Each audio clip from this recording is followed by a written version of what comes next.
Yep. Hi everyone. Hi guys. How are you doing? Today we're starting our session, and my name is Asan Abdirakhym. I'm Google Development Club team lead in from Almaty. Uh, Let me give word to Maftuna and after to our guest. Maftuna, you could. Okay. Hello, everyone. I'm Maftuna. I'm from Uzbekistan, and I'm Google Developer Student Club's lead at Sharda University, Uzbekistan, situated in Andijan. So. Hi all, привет всем, добрый день. Салем. My name is Askar Aituov. I'm Google DevRel for Central Asia, Mongolia region. This stream is organized by Google Developer Ecosystem. We are open to everybody from geographies of Mongolia, Russian-speaking world, Central Asia, all the countries in our geography, even Afghanistan. Please subscribe to our channel. This is in the bottom you see Google Developer Central Asia, and thank you for organizing this stream. Thank you, Alex, for devoting time to this evening, and have fun. I wish everybody a productive eve. Thank you. Thank you. Thank you. Hello everyone. Thank you for this opportunity to talk have small talk about Android and Android technologies, and it's I think it will be very interesting. It will be not hard today. I think it will be very easy. We just have a small exhibit to Android Jetpack Compose and just talk a little bit about this technology and not a big live coding session about basics of Jetpack Compose. And I wonder if there anyone who already have experience with Jetpack Compose. Write the comments if you have experience. No, I think. Okay. Okay, let me show my screen.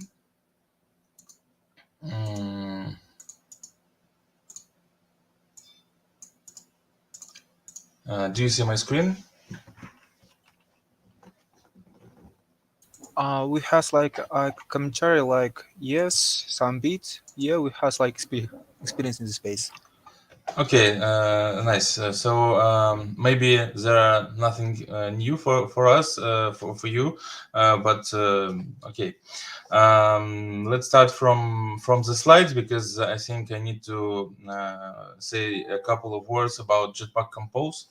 And Jetpack Compose, it's Android modern native UI toolkit created to help you build better apps and faster. And you can see the example of Jetpack Compose Jetpack Compose function on the screen.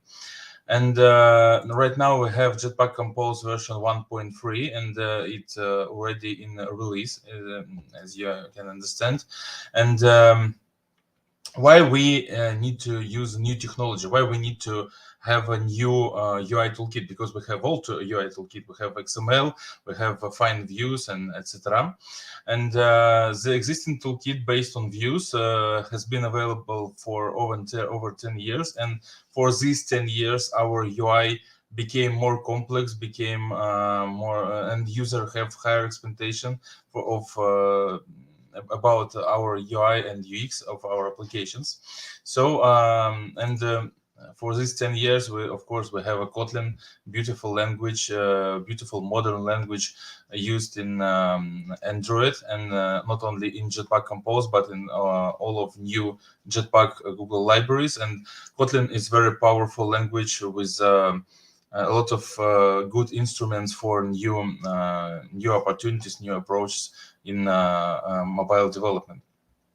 And of course, we want to use these powerful APIs in our new UI toolkit. And for example, let's try to let's see on this example.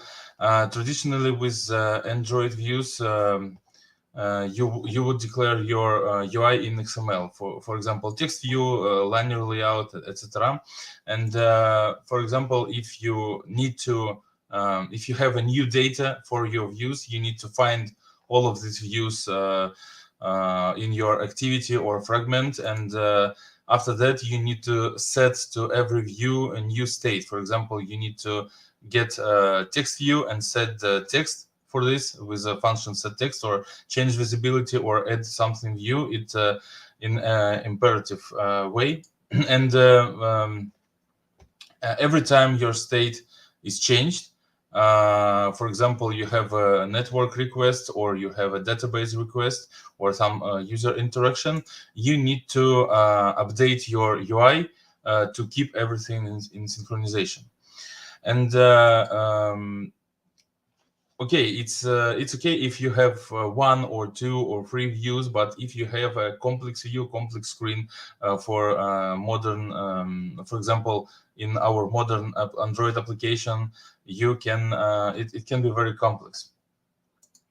So it's because we don't have one source of truth. It's we have a lot of bugs, we have a lot of problems with synchronization between our state and our UI representation of this state, because responsibility of this it's your responsibility as a developer to synchronize state with your UI elements. And for Jetpack Compose, we have a new approach because it's a new declarative framework. Every time we have a state, we have a UI representation of the state. And for example, if you have a if your application state changes, Compose will be redraw all of your screen. All of your screen will be represented by new state. But don't worry, Jetpack Compose is very smart library, is very smart framework. It will skip any unnecessary work. For example, if you have if your state doesn't change for any UI element, Jetpack Compose will not redraw this element. So it will be regenerate. It will regenerate all UI state, but it will do it very smart. And of course, for our new approach, we have a lot of libraries to have interoperability with old approach. And Jetpack Compose, it's very easy to integrate in your existing project, because all of libraries for traditional old XML way, for example, navigation, view model, live data, paging, library, hilt, etc., they all adopted to new Jetpack Compose approach. And even new libraries, for example, image loading, because there are a new way to load images, and them adapters, for example, if you have a lot of UI them and things in your Android application, you will have libraries for every type of this, for every case in your Android development. So this is a brief story about Jetpack Compose. And do we have some question right now? No? Because I can see screen. No. No? Okay. So I just created new Android application with empty Compose activity, and we will start. Let's try to deep dive into how to write Jetpack Compose code, what is Jetpack Compose basic element, and how to deal with theming, with lists, with view models, and so on. My mouse. Okay. So let's try to launch a simple Android project with Jetpack Compose. It's just created from new, for example, new project. You can choose this empty Compose activity, and it will be create this this project. And if you will watch this in record, it can be slightly different, because every 2 weeks we have a new update for Jetpack Compose framework, and sometimes we have updates for Android Studio. So this template project might slightly change, but I don't think it's a very big deal. So we have this screen, we have Hello Android, and as you can see here, we have only Android string here, but we have a composable function with a composable annotation, fun greeting with a name, and this text item. This is the basic element of a Jetpack Compose framework. It's a composable function. For example, if you will create a new file, for example, Kotlin class, and call it my simple screen, you just need to write composable notation, and after that, for example, my simple screen.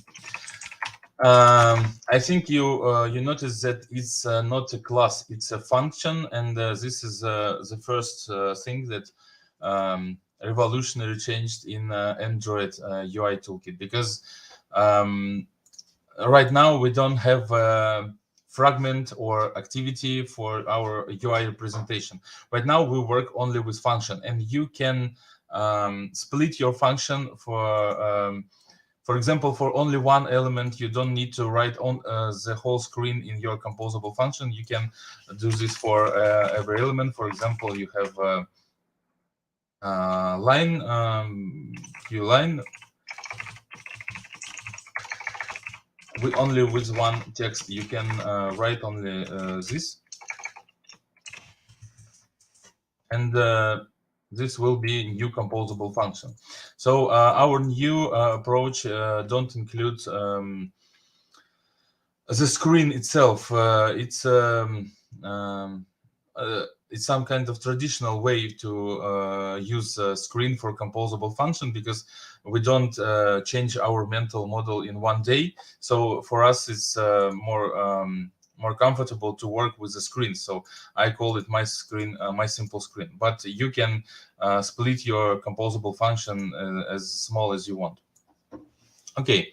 When we have a composable function, we use the same rules as for coroutines. For example, you have suspend function test, and you can't use this suspend function in your any other function. For example, another function, you can't use this suspend function here, because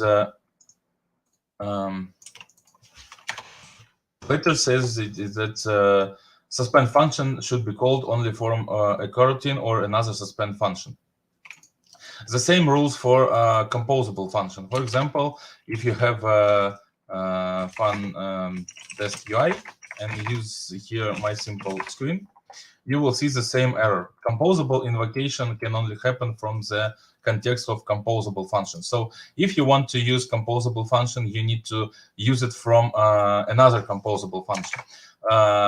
There are only one exception for this is this set content function in your main activity, which is the extension function for your component activity, and it has content lambda in trailing lambdas in with a composable annotation. So you can use you can start your composable tree in activity, or you can start this in your fragment. But for a fragment, for example, you need to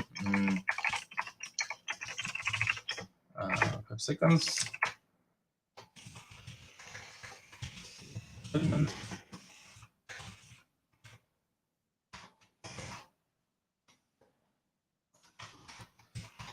On view created, you can create, sorry.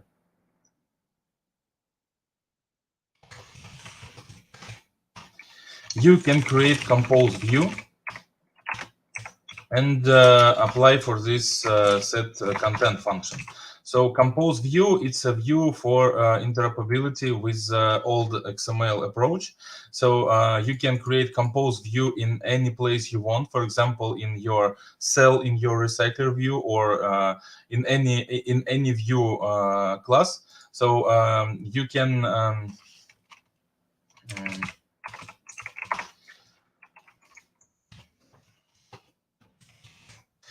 you just need to provide context in your compose view, and you can use it in your any fragment, any activity, or any sub view in your project. So if you have an existing project, you can use Jetpack Compose with existing project, starting from for example, one small cell to and replace your current cell to compose view, and use compose 3 only inside the cell. But in the future, you can replace all of your cells and all of your recycler views and all of your fragments, and in the finish, you will have this. 5 seconds. I have a problem with the mouse. Okay. Yes, and in the end, you will have this set content function, and you can use all of your composable tree inside your activity. It's about interoperability from Jetpack Compose to old XML approach. But what if you have your own custom view with in Android, and you want to use it in your composable tree? For example, you have a rating bar for your reviews, for example, and this is a view rating bar, and this is a view, and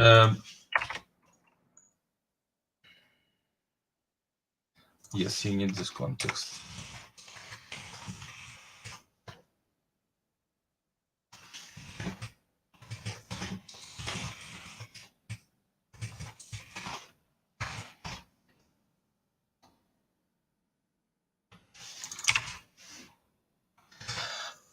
And you want to use this rating bar in your composable tree. For example, here you just can write Android view, and it will have factory with a context, and you can create your rating bar view here. As you can see, you have interoperability between XML and Jetpack Compose in the both ways. So you can use Jetpack Compose views inside your Android XML, and you can use Android XML views inside your Jetpack Compose views. So there is not a problem. Okay, what's the next simple item of Jetpack Compose framework? Everything in Jetpack Compose is a composable function. So if you open the text element which is obviously part of Compose library, it will also composable function, but with a lot of modifiers. We talk about modifiers a little bit later. As you can see here, we have a basic parameter for the text. For example, this text on the screen. We have modifier we'll talk about later. We have some parameters about text label, like color, font size, font style, font weight. And as you can see here, we have a lot of a big bunch of material parameters in our new library. So right now we can configure our font weight, we can configure decoration, we can configure line height, and etc. for our text, and for everything in composable, because composable is a new function, it's a new framework, and of course it supports material theming and material free them. Okay, what if, for example, if we just make two text here, or even three text. Alex, sorry, here we has like a question. Is this Java? What? Is this Java? Asking about Java. No, it's a full Kotlin framework. It's it doesn't contains any Java, any line of Java code.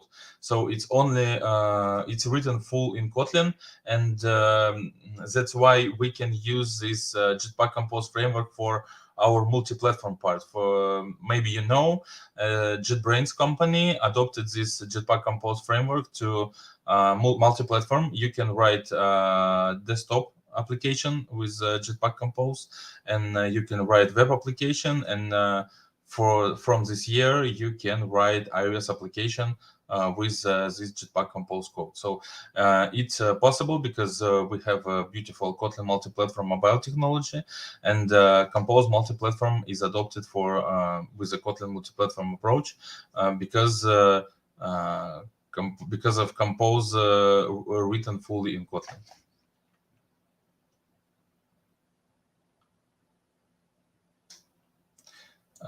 Okay. We stopped here. Okay, if I add more text, we'll name,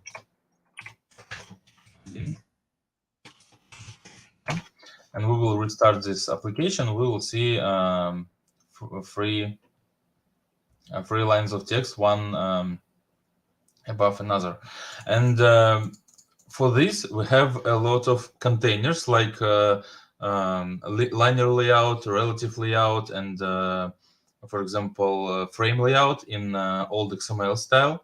We have some layout views, and we have some simple views. The text is obviously simple view, but what if we need to lay out our items in our composable function? It's very easy. In Jetpack Compose we have two basic items to place our elements in our screen. The first one is a column, and it's obviously vertical, like linear layout with vertical orientation. And if we restart our application, we will see our free libraries in free text, excuse me, in one after another. For horizontal orientation, we might use row element. Excuse me, I need to import.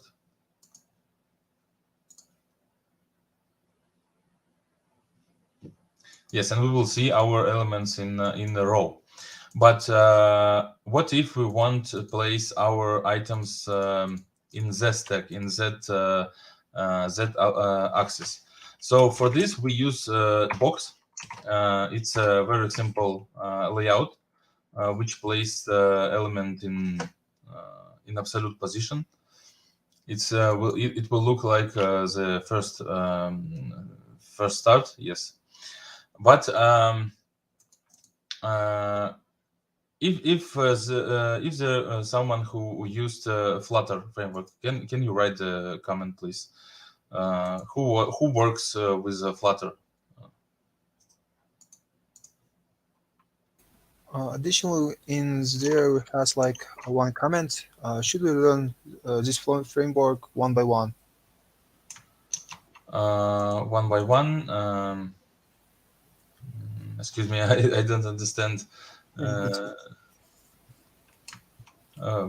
What do you mean saying one by one?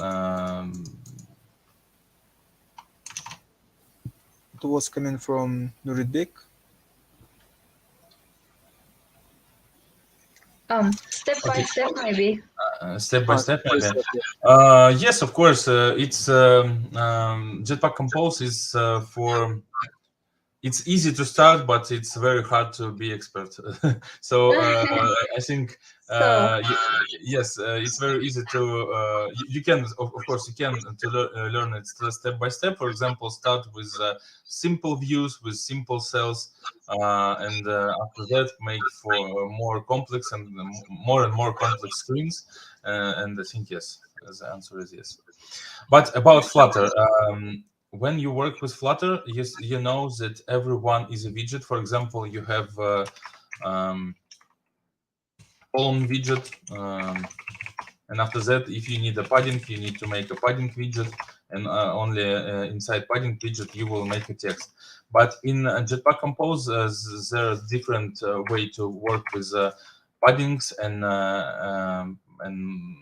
maybe margins and other modifiers, and it calls modifier. Yes, it's very obvious name. For example, if you need to create modifier for our, okay, let's replace it to column.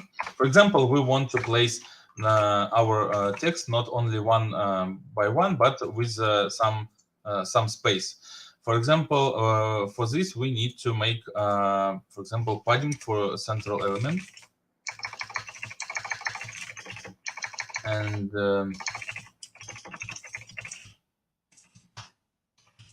if we do this, we will have padding for this central element.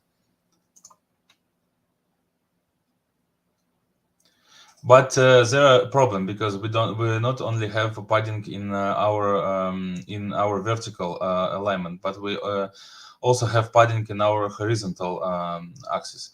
For this, we can add padding inside our column. So as you understand, you can use modifier for every composable function. Almost every composable function in Jetpack Compose framework has modifier as a first parameter. It's a requirement for a Jetpack Compose function. If you make your own function, just you usually need to provide modifier in your parameters first. So for our example, we can make this.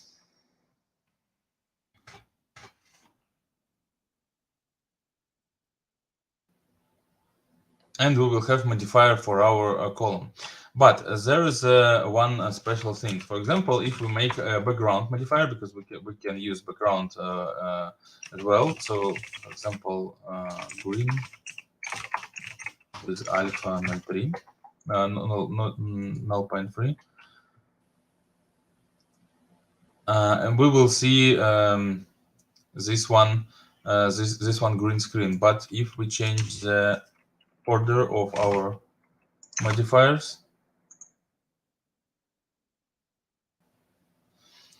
we will see that we have a padding for our background. So the order of modifiers is matter. So if you want to make the chain of modifiers, you can use it one by one in your modifier chain.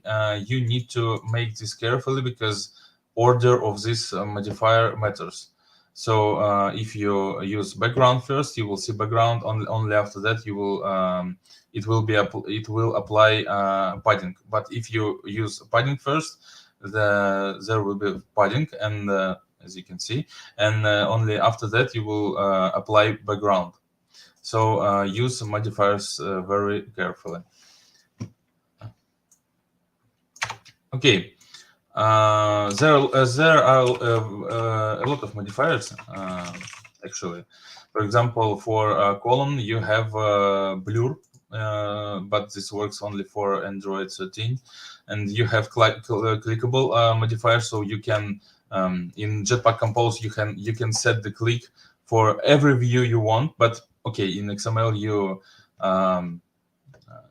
can do this at all, but it's very comfortable to just add clickable to your modifiers list. But for example, if you have a clickable, the order will matter too. So for example, if you do this,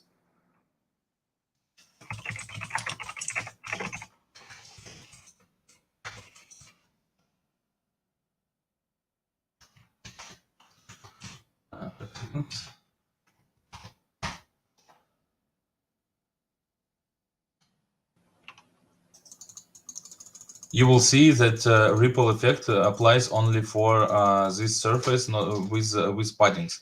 But if you will change the, for example, padding to here, you will see that padding yes, you still have a padding, but your clickable applies to all the screen. And about ripple effect, because as I said before, new Jetpack Compose framework use material guidelines. So for every clickable, you have this ripple effect. But if you don't want to have it, you need to modify modifier. You need to make your own modifier. Of course, you can create any count of modifiers you want, but this is advanced stuff. As I said before, easy to start, hard to be master, hard to expert. Okay. What if we need how to create, for example, recycler view, something like recycler view in your Jetpack Compose code. For example, you have a lot of text.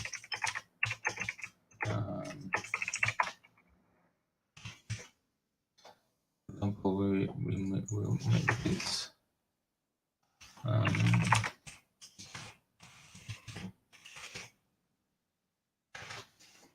And we made and we will make a modifier for every item.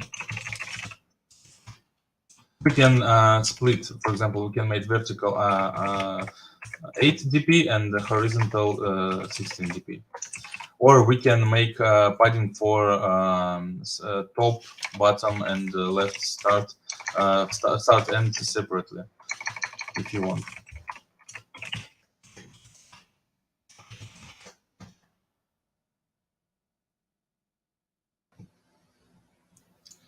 As you can see, we can scroll this. We can see all of this text in our screen, and we can scroll this because column and row, it's not for scrollable things. But you have a few ways to make this scrollable. For example, you can add modifier scrollable and makes it. You can make it scrollable, but you need to provide scrollable state.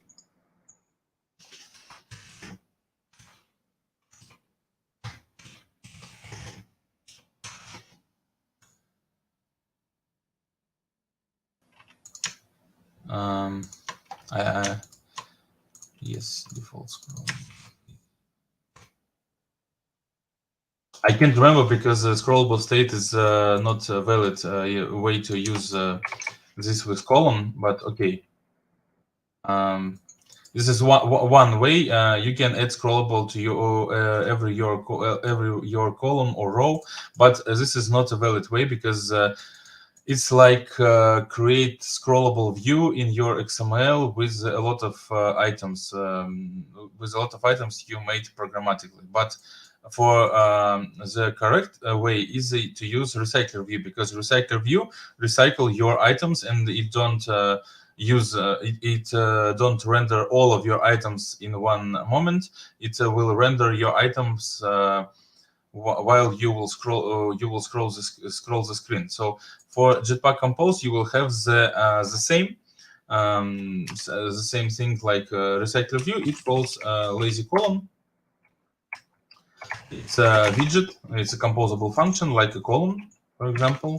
And you will provide here your text, but in lazy column you will have content function, content lambda with lazy list scope, and you will, as you can see, you don't have composable annotation here, so you can place a composable function inside lazy column. Because the composable invocation can only happen from the context of composable function. So for resolve this, you just need to add item. And you can use item used in lazy scope interface. So because we have lazy scope receiver here, we can use it inside our lazy column composable. So let's restart here. Unused imports.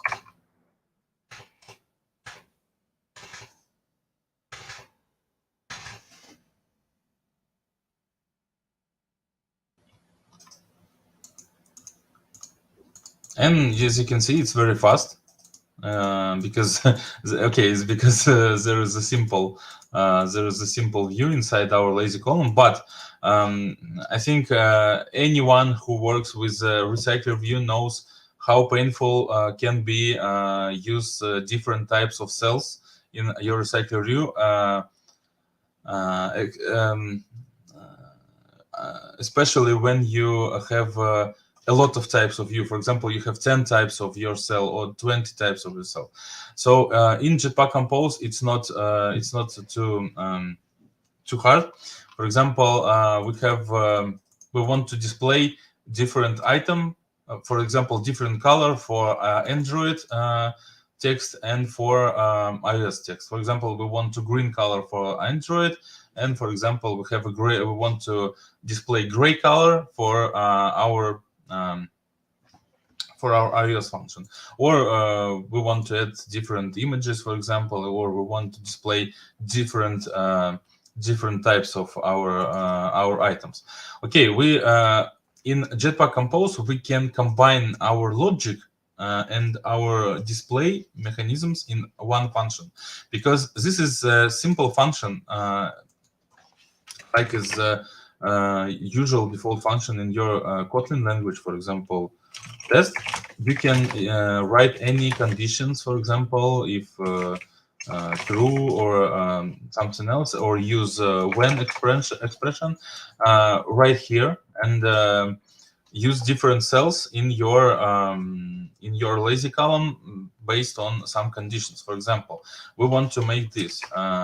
We can make this, for example, when name Android. We will display this text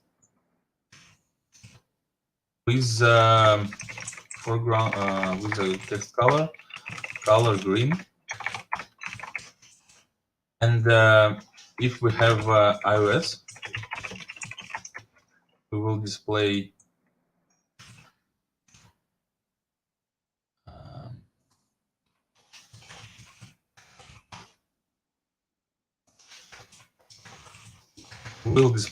gray color. Okay, let's restart our application. We don't have okay, I see. We need to randomize our name here. So I think we can make this.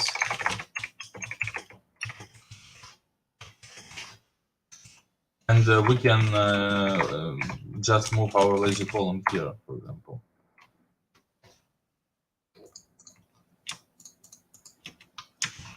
And change our condition.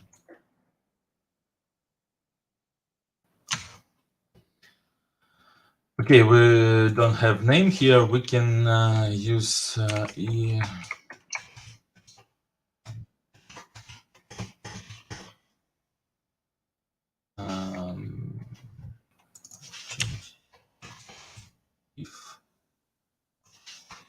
oops.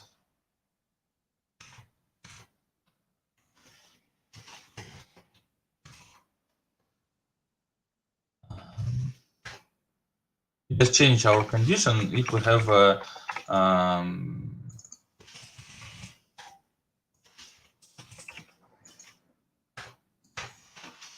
if we can divide our item to our I to two, we have Android, and in other hand we have iOS. And I think I missed one bracket.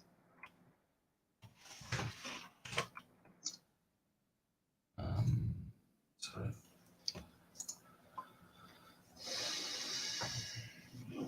And as you can see, we have a different type of our items here. We can change, we can make any condition we want. We can make any item we want. For example, we can make a different item.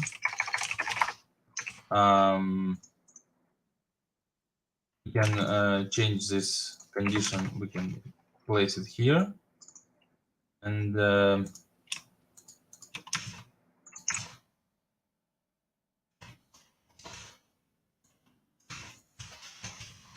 then place text here. So now we have a condition in this line, and we have different item for depend on this condition. So we can change this item for anything we want, but the result will be the same.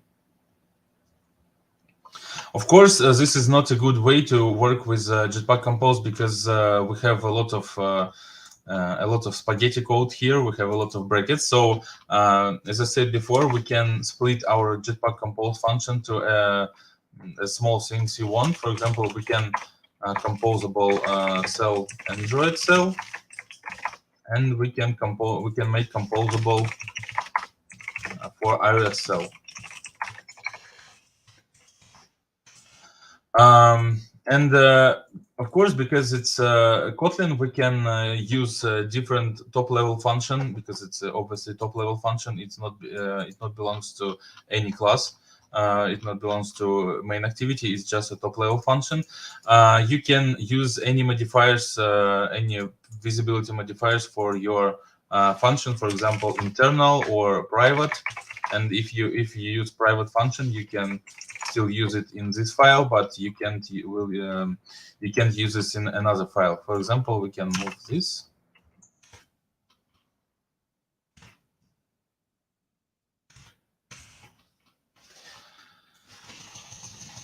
And just replace here. And the code will be, I think it will be better. Yes, it will be smaller and better. And as you can see, you can use you can use these private functions, private top-level functions inside your file. So what's the error here? Composable functions that return unit should start with an uppercase letter. Yes, and this is the thing, because in our regular world, when we use function in Kotlin, we usually start it with a small case. For example, test, or for example, my beautiful function.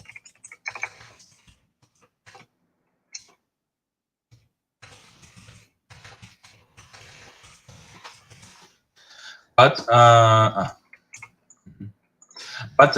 in Compose world, because it's a UI framework, we should start our composable function with uppercase letter.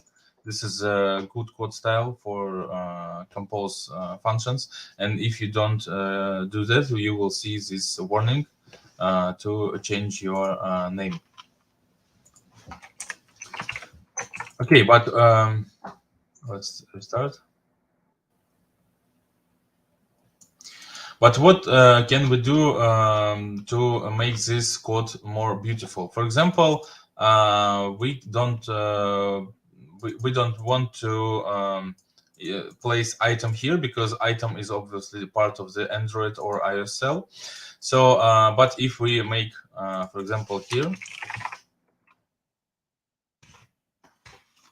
it will not understand, because item is a function that belongs to lazy list scope interface. But because composable function, it's a function, you can make extension function for every interface or class you want. For example, you can make like this, lazy list scope. And voila, we can use item here, and we can use this is the same for iOS cell.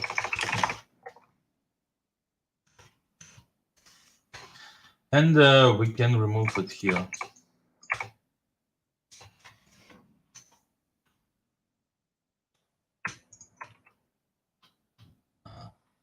It's not composable function, because we make lazy list scope extension. Yes, we can use it like written here. Of course, we can split lazy column into another composable function. For example, our screen view, or list screen view. and we can call it here.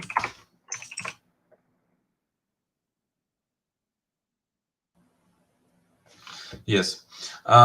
Do we have a question here? Because after that, I want to tell about state and remember and mutable state and composable function. And after that, about daeming. And at the finish, we will talk about view model. So this part about basic view elements. Yes. So I have a question, if you don't mind, of course. Of course, yes. So can we have a brief description about the private functions? Because it's new for me. And yep. Okay, in Kotlin we have top-level functions, so we don't need to write class to use functions anymore.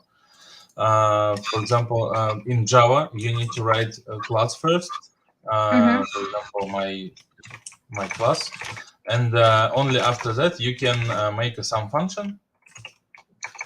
In Java, it will be void sum function. Yes, and if you want to use this function, you just need to you can make it static, of course, and you can write something like this, or it can be class function. So you need to create class first to write this code, something like this. Yes. But in Kotlin, you don't need to create class. You can use a top-level function. You can write function in just in a file. For example, some file, some top-level function, and you will able to call this function in every place in your application. For example, you can call it in your activity.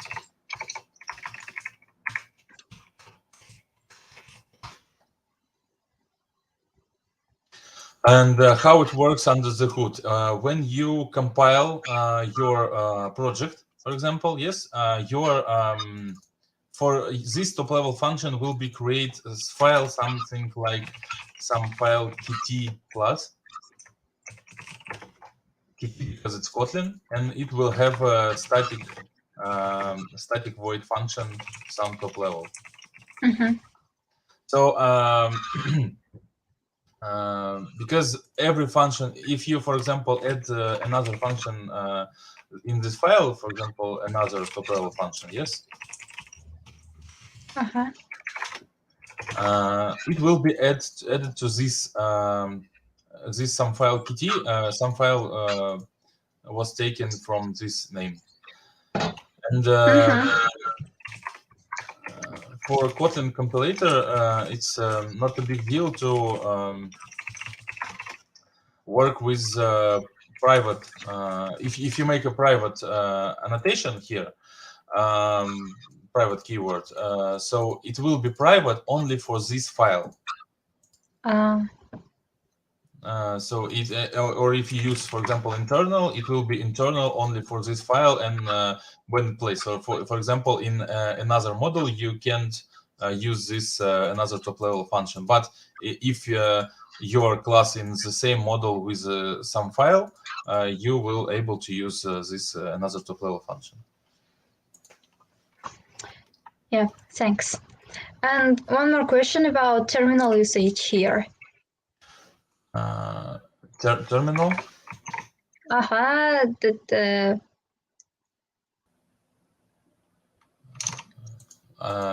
don't understand, sorry. Okay. They asked to explain how to use a terminal once again. In your IDE, how did you start your terminal, if I'm not mistaken? Okay. I just switch the tab on for use logcat or terminal. I don't work with the terminal a lot because it's only for Git operations, for example, Git push or Git pull. But if I understand correct. So, okay, you can carry on, I think. Okay.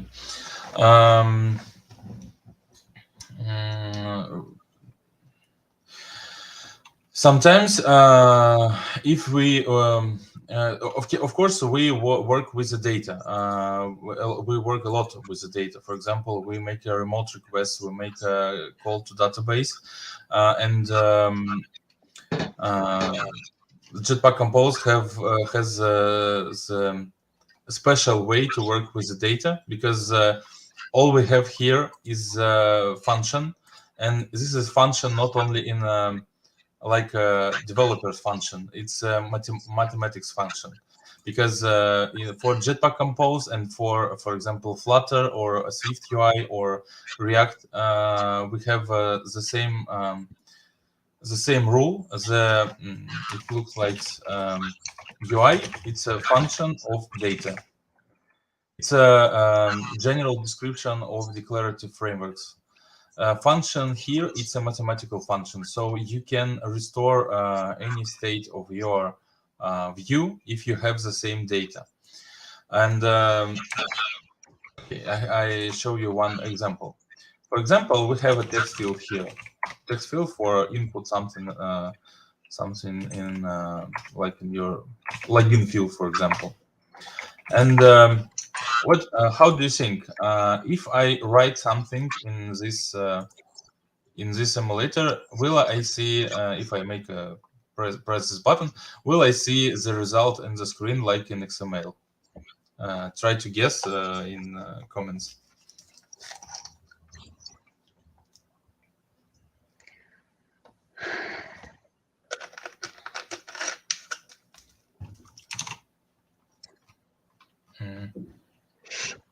And what do you think if I sorry, if I write here the letter, I will see it. Will I see it on the screen or not? I think yep, you can, because data type is declared. Yep, string we have, and we have text field. No. Oh. So. Yes, because you didn't change data, because you have provided only this data. And if I change here, for example, to hello Android, if I write anything, it will be the same hello Android. And it's describes this pattern. UI, it's a function of data. It's exactly representative of the data on your screen. So if you don't change the data, you will see the same UI. No matter what you do on the screen, Jetpack Compose displays only the data you have provided to your UI element. And for this, we have some keywords in Jetpack Compose to work with, for example, text field. We can create a variable, for example, our text field value, and it will be delegate.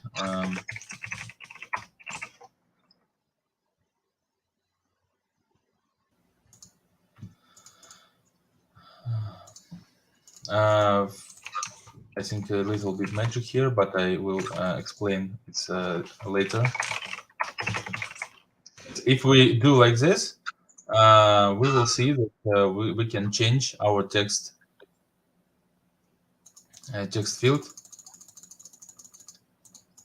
and it will work. How it works under the hood.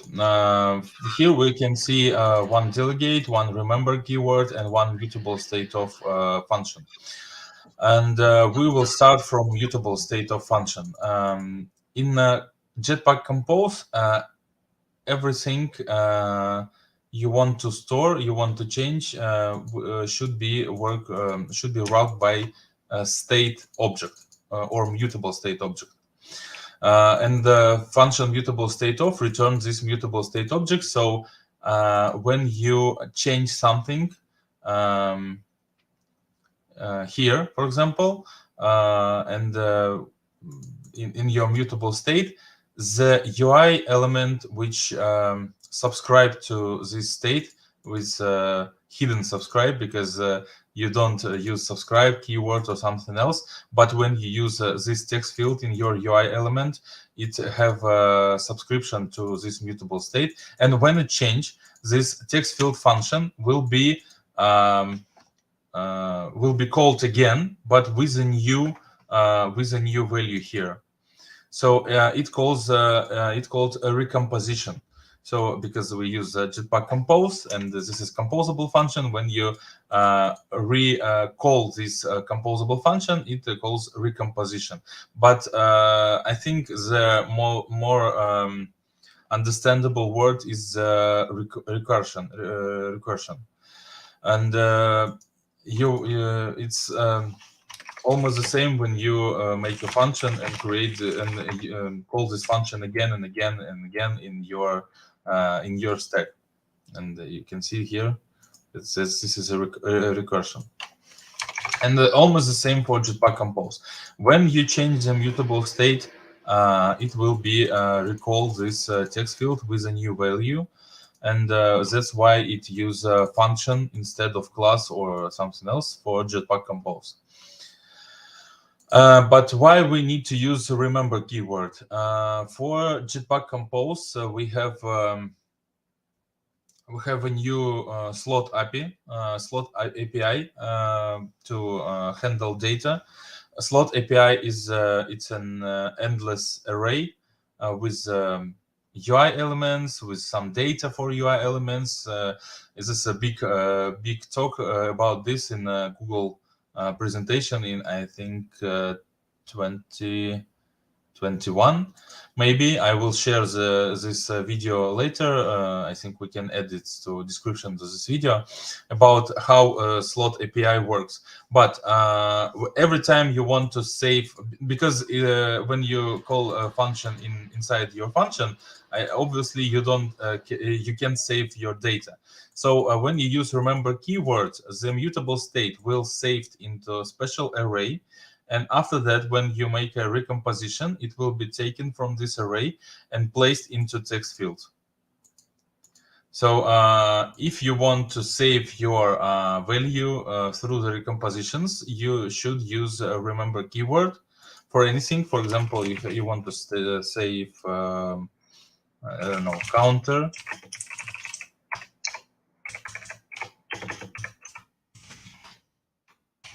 And then you can update this counter and, for example, in the button, and display this in the button. So you should use a remember keyword.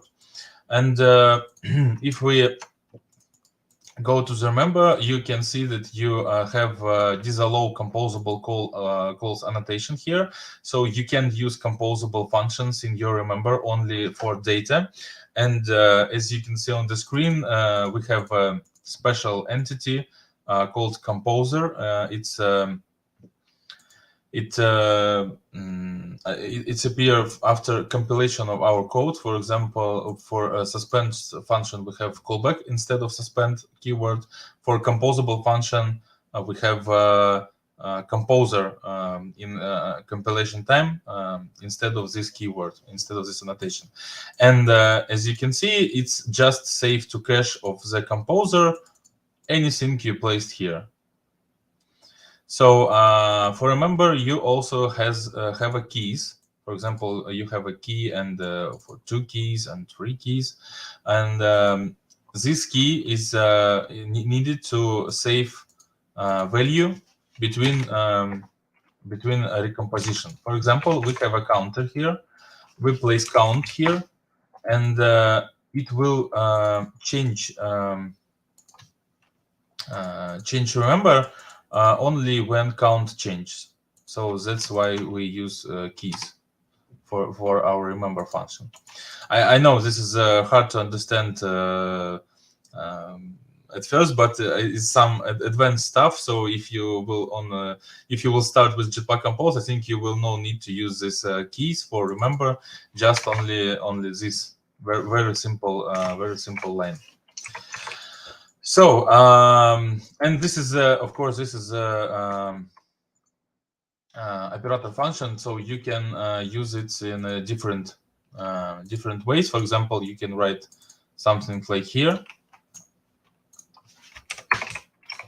something like this. Sorry.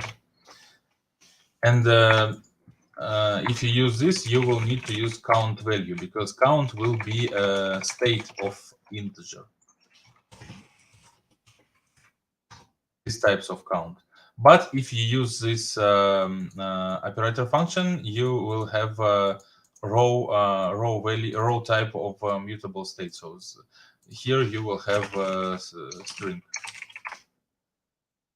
So that's a difference. I think it's better to use operator function, so because it's more comfortable. So one more thing. For example, we will have another composable function. Okay, let's say it's a login view.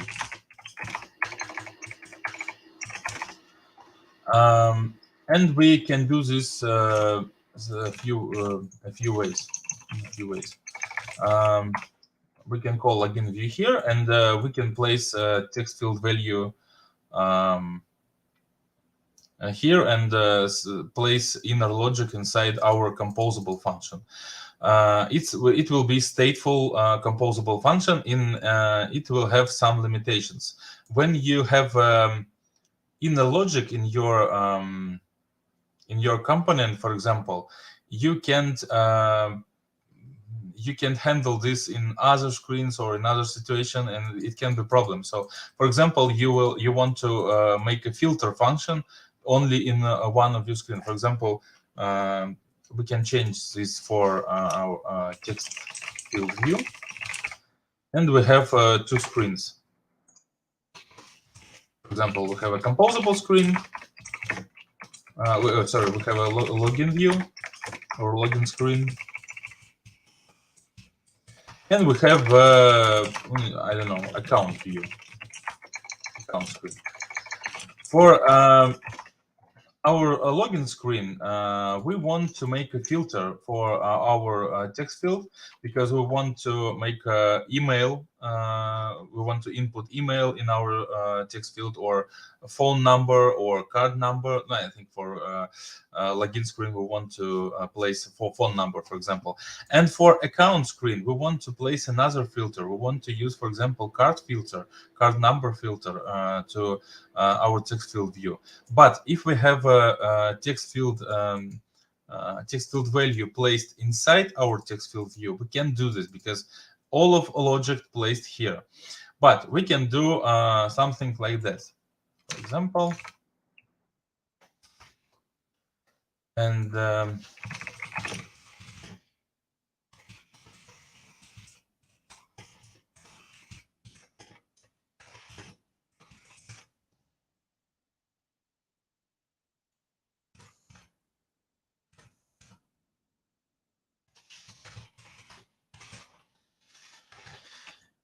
it calls state hosting. So our view don't contain the state. It has out variable value and lambda, so it don't has a state, inner state, and we can provide the state from outer function.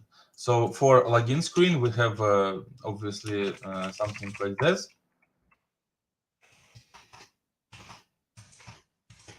For example, we can, if it contains, we can provide regex here, but I don't know what regex will be for phone number. But for example, it contains +7. We can return a simple empty string. But if it don't contains, we can return what we want. So this is simple filter for phone number, for example. But of course you can provide here a regular expression for phone number or email or something else. And for account screen, we can use the same view, but with different with a different filter, for example. For example, we can do something like this.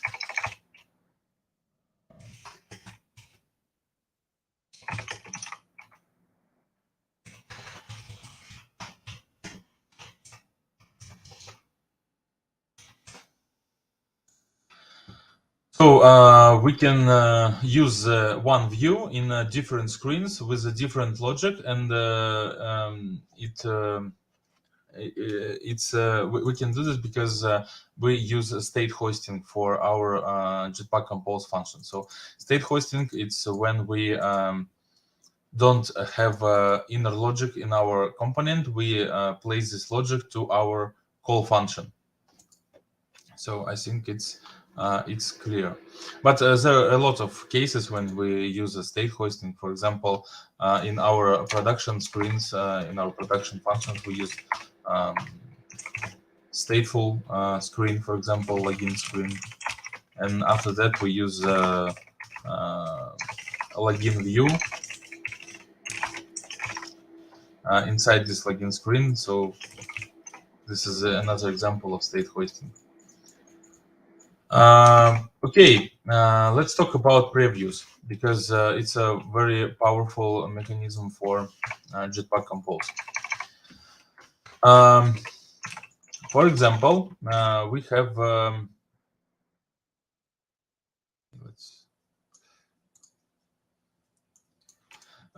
have some composable function.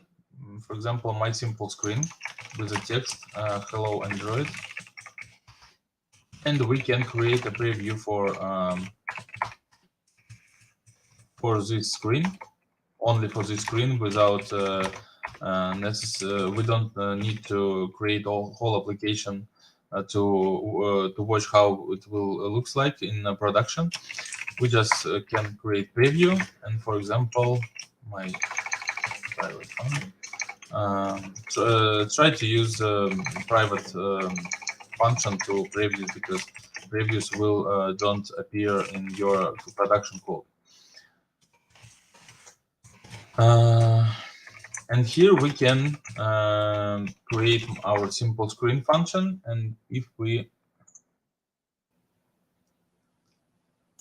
will build our application, we can see how it will looks like. So for example, if you will add a box here, background color white,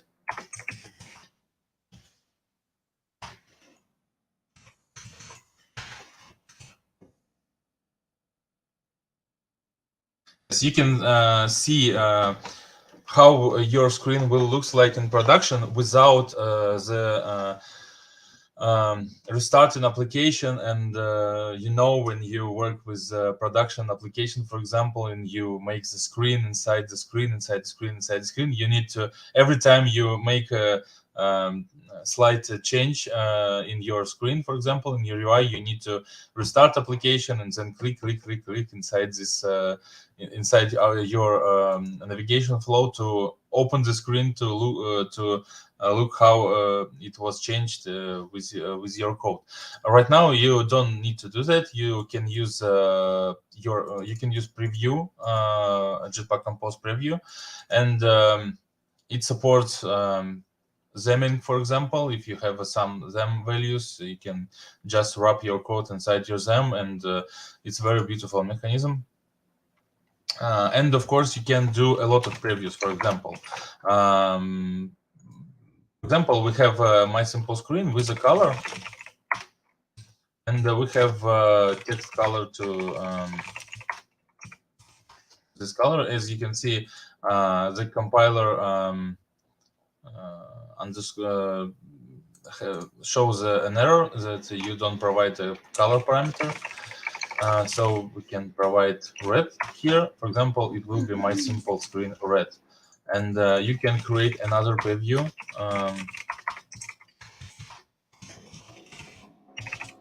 My simple screen green, for example. Okay, I will move this to the screen. And you can create another preview with a green color, for example. And when you change, yes, it was some elimination here.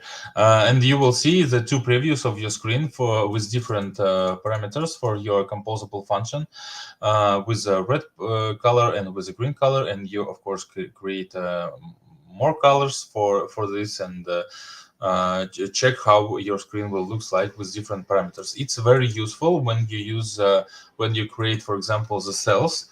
Okay, I will create a new file.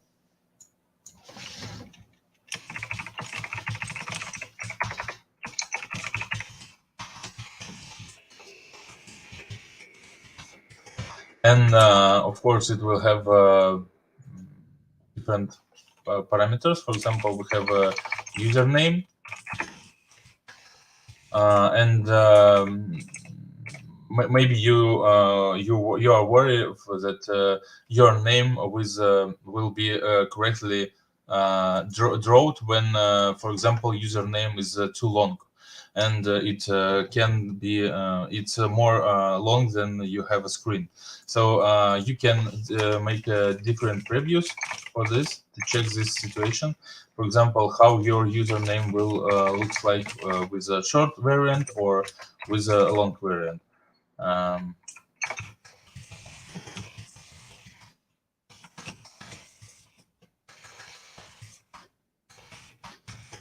And we have row. No, sorry, a row here, and we have text with username.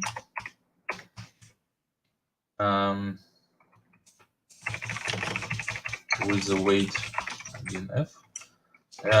Modifier weight one floor one with a one. It will takes as more place as he can. So it's something like wait for a linear layout. So this element will take all free place for in your screen. And we have text, of course, username. And we have timestamp, for example.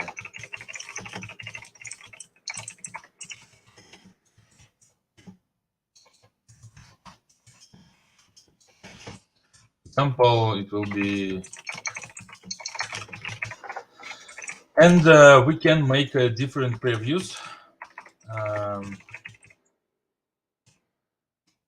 Full cell short preview, for example.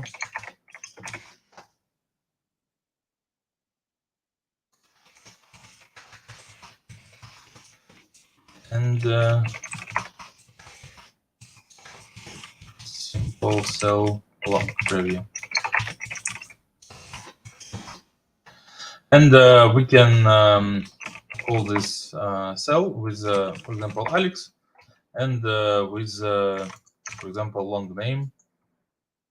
It would be Alex. And we can check how it will look like in your production.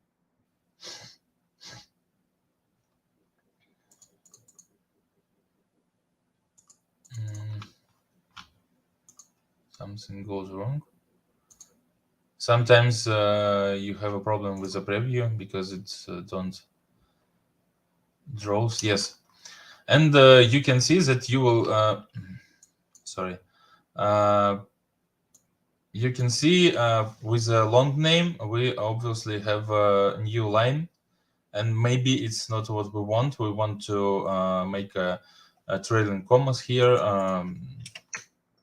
For example, we can use max line parameter for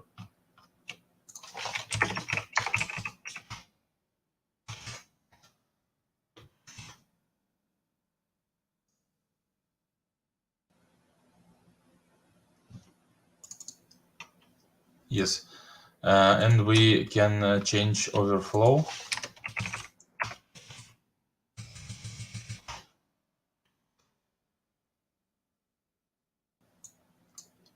Yes, and that's what we want.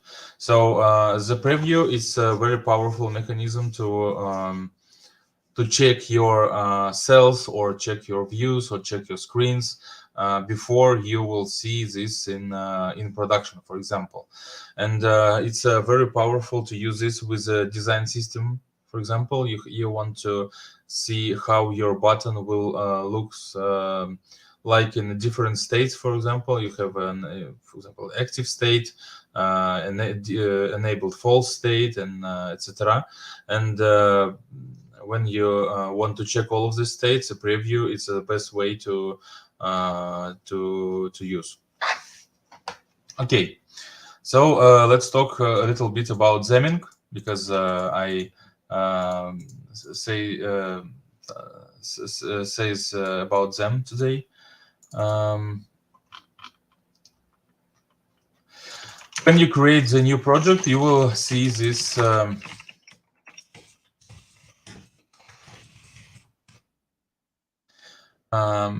you will see this Google demo them. It's first composable function, except the set content function, and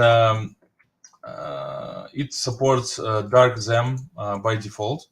And you can see these two palettes, a dark color palette and a light color palette. It's default material them colors. For example, when you create your Android application with XML. And how we can use this color. For example, we can use something like this. Colors, primary. And if we run it,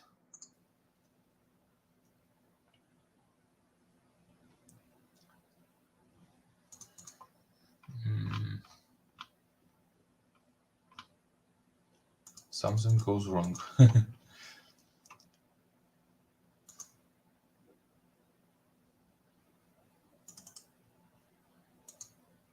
Yes, sometimes we have it's because it's because I run this preview.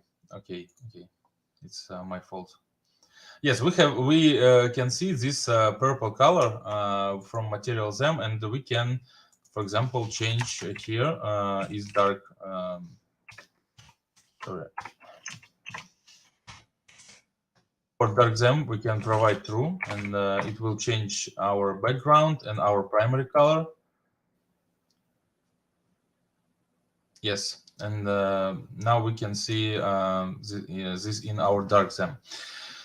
And how it works for every Zemming, we use special mechanism which called local composition. This is advanced stuff, but for us, it's more important than we can use these material them colors and material them shapes and material them, for example, material them typography. It will works in for every composable function inside this Google Dem composable function. So if you want to use material them colors or material them shapes or typography, you need to wrap your content in your Google Demo them. But for example, if I don't do that, I will have it will lead to crash. No, it's strange.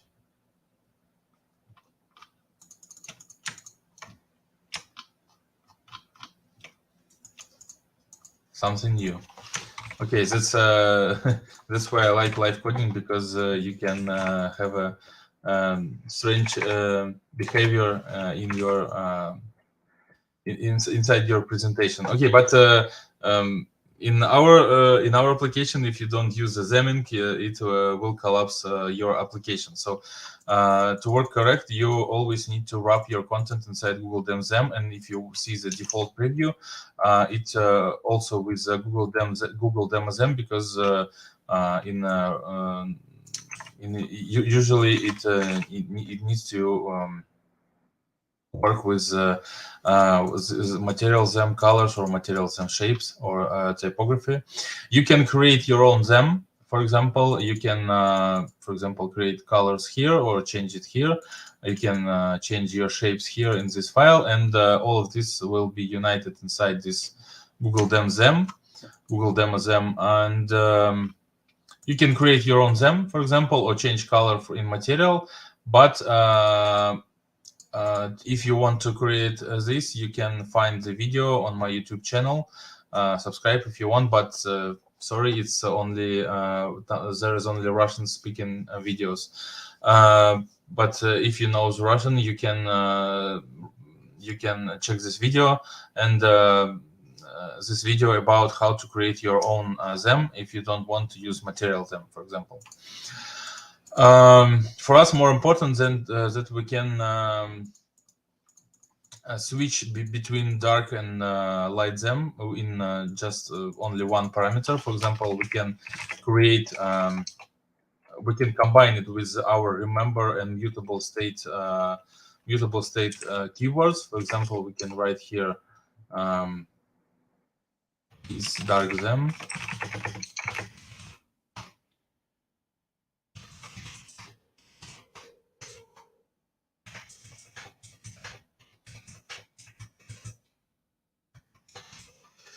And place it here, and by default it will be false, but we can add the button, for example.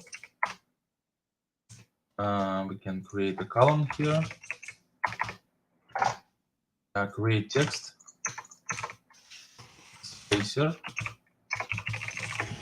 Spacer is something like padding. You can create a simple transparent element to create some margins, for example. And but in your button, you can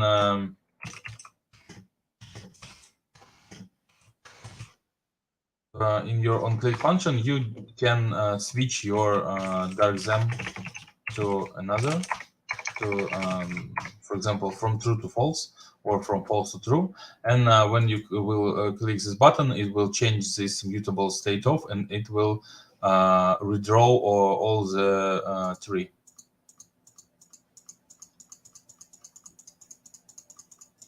As you can see, it's very simple to work with the logic inside your view code. That's why it's composable for when we measured our productivity in our team.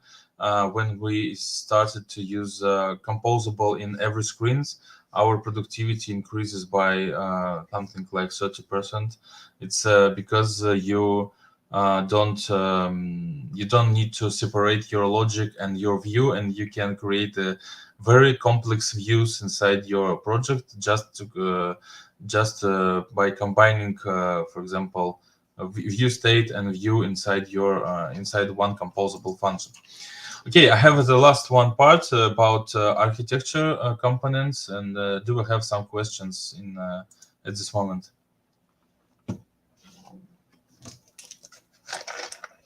We have a question in general. Here, a follower asked, do we need the prior experience with Java to build an Android app, or a good knowledge of Kotlin enough? So what do you think? Yes, it's an eternal question, I think.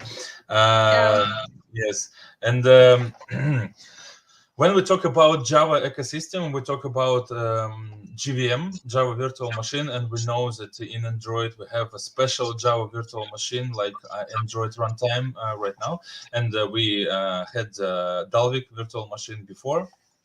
And when we talk about which language learn first, and do we need to know Java, we usually talk about Java ecosystem. For example, collections, yes, array list, linked list, or hash map, and or memory management or multi-threading. But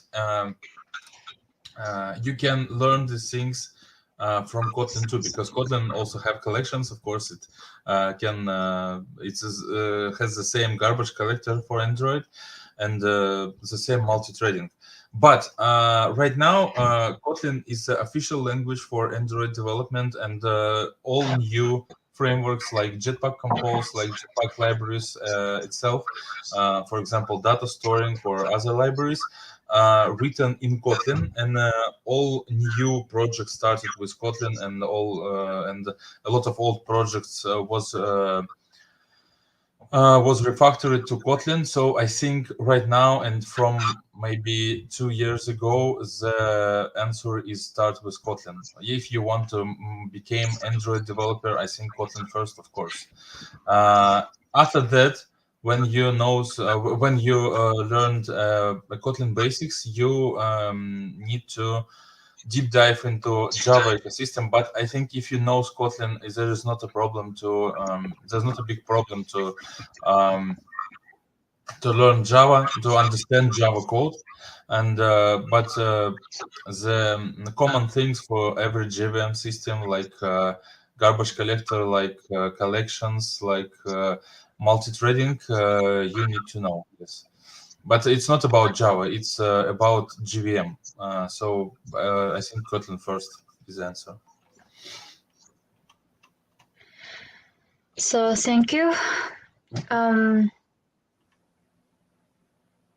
The question about virtual phone, which was the result of our project. I think it's about the idea. Excuse me, I have a problem with the sound. Okay, the question is about how can we find the virtual phone, which was the result of our page. So my answer is it depends on the ID, and your answer is more important. How can I find virtual phone which shows the results of our project? Okay. You can use Android Studio, and you have tools and device manager section, and you create your own device, any virtual device here, with different types of screens and different version of phones. And when you see this icon, it means that you have Play services in this virtual phone, so you can create it from Android Studio. Okay. And for previews is very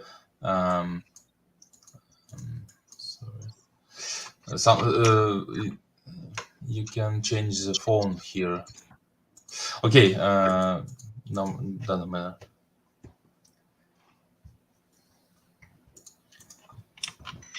So we can go on.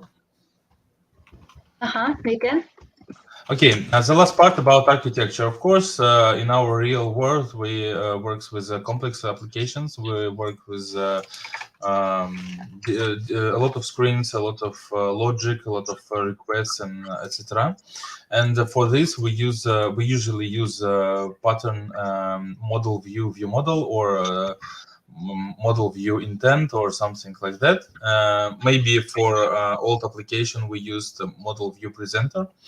But right now, I think the best one decision is use Android view models component. When we create the class, for example, plugin view model,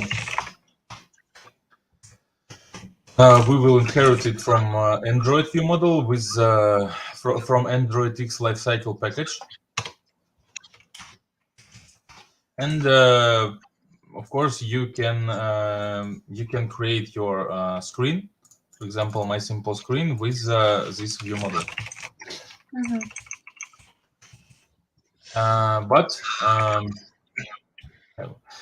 But as we can see here, we can't make preview with the view model, because view model is a dynamic class. It has different states.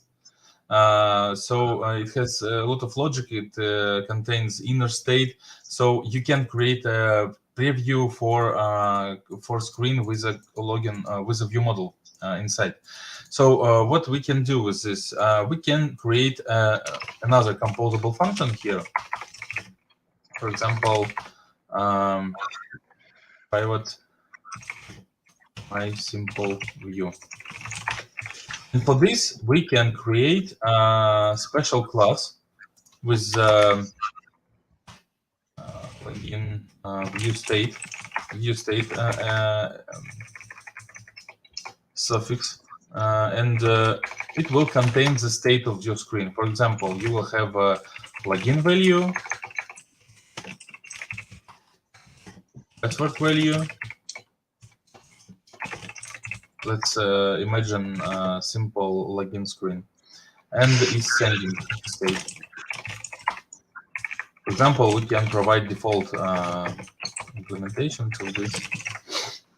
So for us, important that we can create the view with the view state, and create, for example, preview with a view state is a simple screen. We can easily create preview for this.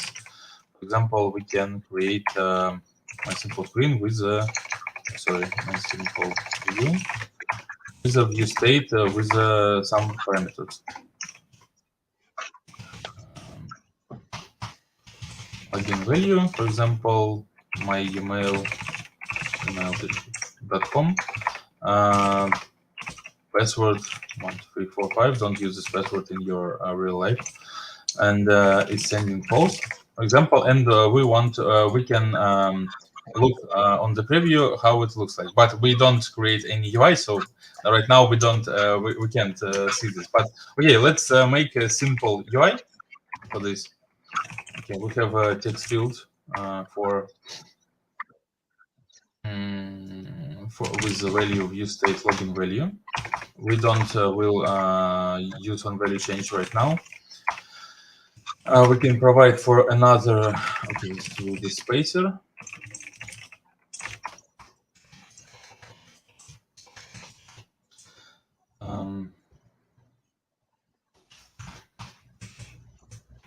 Provide specific password value here. It will be the typical user screen with a login, password, and button to enter in.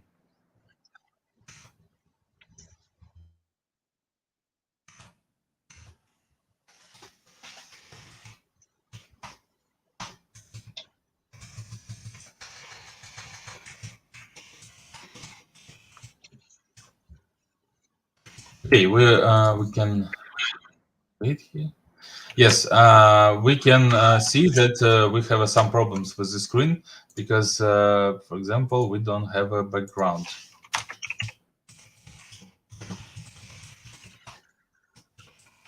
We can use material them, for example, here. But if we make a preview, I think it will be error. Oh, okay. So as you can see, we provide something to this view state, just login value, password value, and because we use this view state in our view, we can see these values on our screen. Okay, so we need to place these items in the center.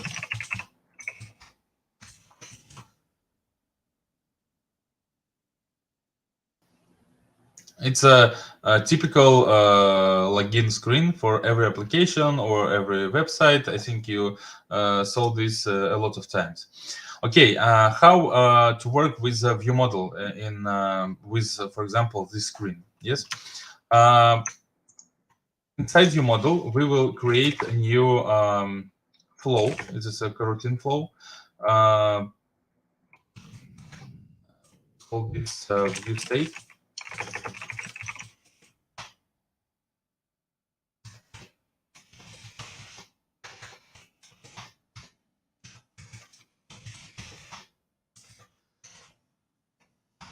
The initial state of this of our screen with a sample with the empty login value, password value, and sending false. But we have public version of our view state, not mutable, only state flow.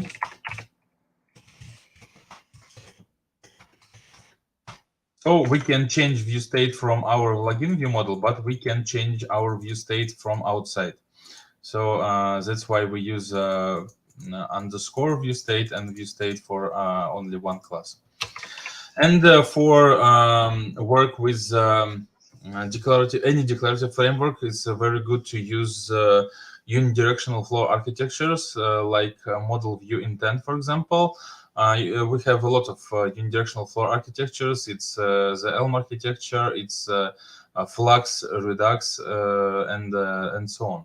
But in our project, we use MVI, model view intent, and here is a simple example how to create a model view intent approach. For our input events, we will create a function obtain event. And for accepting event from users, we will create a special sealed class, login event. When we described anything we can do with UI elements in our screen. For example, what we can do, we can change our login value with a new value. For example, why we use a sealed class? Because we can use data class inside, and we can use object inside. So it's we can use different inheritance inside our sealed class. So that's why for events we always use sealed class. Okay, we can have a password value changed in our screen.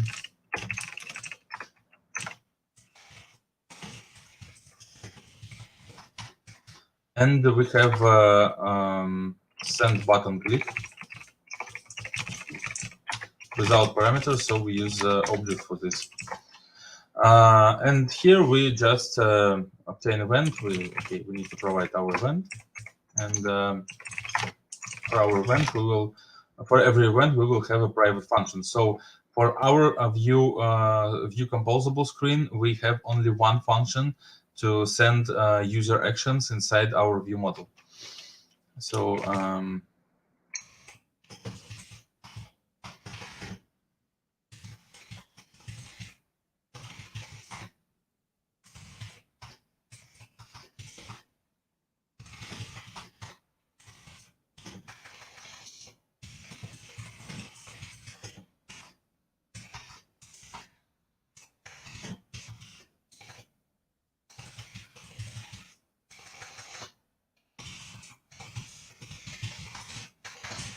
we will do the same for password, and almost the same for our send click.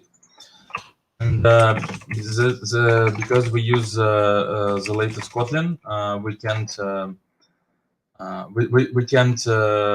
not handle this sealed any of branch of this sealed class.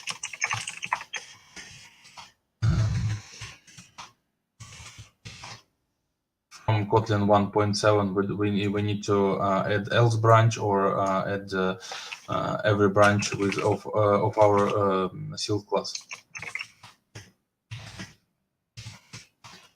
So yes, we just handled all of our events from our screen. So we need to add some logic. For example, when we change login input, when we write something in our login input, we need to update our view state. Use copy because we don't want to change any parameters except login. Other parameters we want to just to copy. Almost the same for password. And when we click obtain, we will change our send parameter, and we want to change. We want to wait some time, for example. So we can use view model scope. View model scope, it's a coroutine API. So that's why we use Android view model, because we have view model scope out of the box, and we don't need to think how to work, how to deal with the coroutines. And for example, when your view model will destroy it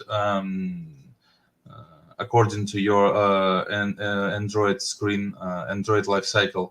of your screen, all of your requests will be canceled, because viewModel scope contains all of your requests inside, and when your viewModel will be destroyed, it will destroy viewModel scope as well. So here we want to make a delay, for example 3 seconds, and before we want to set, for example,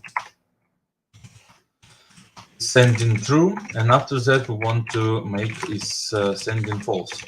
So that's why our request will be finished. Okay, our viewModel is almost done. Right now we need to connect our screen with our viewModel. So we need to collect our view state from our viewModel, and our viewModel has a view state parameter with a state which is a state flow. And for state flow, we have a beautiful function in our Jetpack Compose framework. It's a collected state. So you don't need to anything. You just need to take your flow function and use collected state extension function, and you will have a mutable state. Just simple state in the out. So in Jetpack Compose, you can work with the flows like with the regular function, with a sync approach. So I think it's very powerful mechanism with a collected state. So I suppose to use this in every Jetpack Compose. And after that, when we have a view state, we can create it like this. And we can call this my simple view and provide this view state here. So yes, we have a screen, and we can use the screen inside, for example, our main activity. But we need to create this view model. There are a lot of libraries which can create view model. For this, it will not work because okay, this is another topic: how to create view model with, for example, HILT or, for example, Jetpack Compose navigation, because it's different for every case. This case. So I will create just a view model here. Maybe in the future, if we have another live coding session, I will show you how to work with the HILT and Jetpack navigation, and how to combine view model and HILT and Jetpack navigation here. But right now we just can provide login view model, and it's better to use remember here. Because if we don't use remember, we will create view model every time we have recomposition. So okay, we have a simple screen. We can show it. We can see it on the. But we can type anything, because, as I said before, UI is always a function of data. And we don't change data in our view model. So how we can change this data inside our view model? We will use state hoistings. The same mechanism as for text field. We will use event handler here, and we will send login event. This is Lambda. So here we can have a new login from our view, and we can send it to view model, obtain event, and send this event to view model to change, for example, login input. And here, when we change login, we can use event handler invoke and use login event login value change, and provide new string here, and almost the same for password, but of course it will be password change, value change. And for a button on click, we will use event function send button click to start our simulation of request. But before, I want to create fill max size here, and vertical alignment. Sorry. Make some beauty.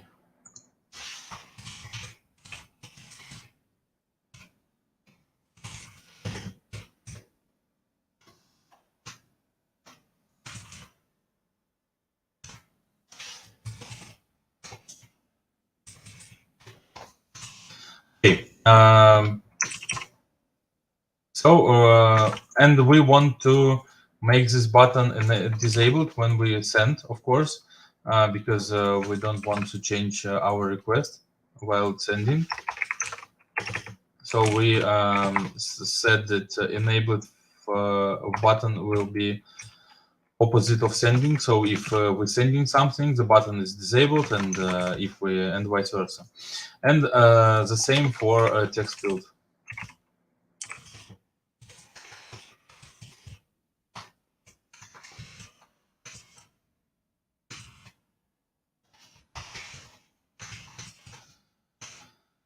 Okay, we're almost ready.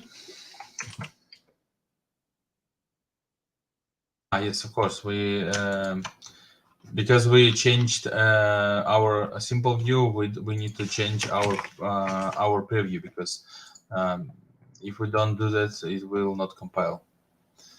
And right now we can send. We can type anything, and when we click send, we will see that all buttons and text fields are disabled, and after the 3 seconds, we see that that's all enabled again. So that's how we can work with the logic in our composable function. It's a unidirectional flow architecture. You can use Android view model, and you can use event state handle. So I think that's it. And of course, Jetpack Compose is bigger than I can then I can talk in 2 hours, and can say in 2 hours. But I think that's it's a begin for you. For example, if you want to create Android application, you can do this with a modern declarative UI toolkit framework. But if you want to know more, you can open the official Google documentation, which is very beautiful. There are a lot of code labs, there are a lot of documentations, a lot of examples how to work with Jetpack Compose. And of course, if you know, if you're Russian speaking, you can subscribe to my channel, because I have a lot of video about how to work with Jetpack Compose. And I think I am finished. So thank you for attention. Thank you for your time. And maybe I can answer the question.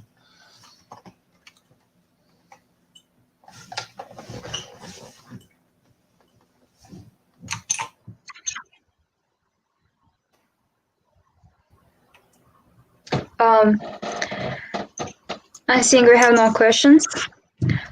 Alexey, thanks to you for your speech. So at the moment we are awaiting some question. Guys, do you have any? Maybe We have a question. okay. So I would prefer just to read it. It's a good practice to keep our composable functions in a separate file, like file with extension functions. So that person is writing, I mean, composable functions are reusable, and we can use it in different activities or fragments. I think it depends on which type of function you will use. Obviously, you can't. You usually don't reuse the whole screen. So I think the best practice is to place into separate composable file every big function, for example, screen or view or a cell, and of course. Some of them can be reused, but sometimes you have small extension functions. Yes, so you can group it in, for example, for any type of operation. For example, you have you have to create some bunch of icons, some pack of icons, and so if you create 3 or 2 or 10 icons in one file, I think it's not a big deal. It's okay because this pack will use in as one entity. But for screen, yes, for screen, for view, for reusable items, it's better to use separate file for every composable function.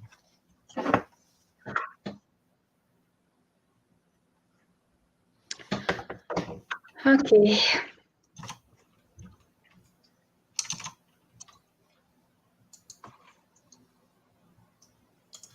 So I think I will stop my presentation. Okay. Okay, maybe I can, if you will see this in a record, I can you can write a comment below, and I will answer to your question if you have one. Okay. So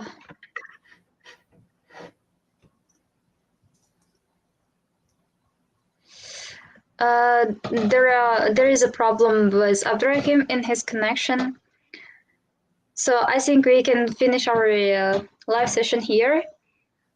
I want to say my special thanks to you because the people and students from my university is just today have started their journey, Android development journey, and they are saying that your lesson was really useful and clear to understand to start. Thank you. So special thanks for this. Thank you very much. We really appreciate your time and your lesson. Thank you, our beautiful leaders of this Maftuna and Askar and Abdirakhym. Thank you very much. Okay. Thank you once again. Bye. Okay, bye. Thanks. Bye. Have a nice day. Bye. To you too.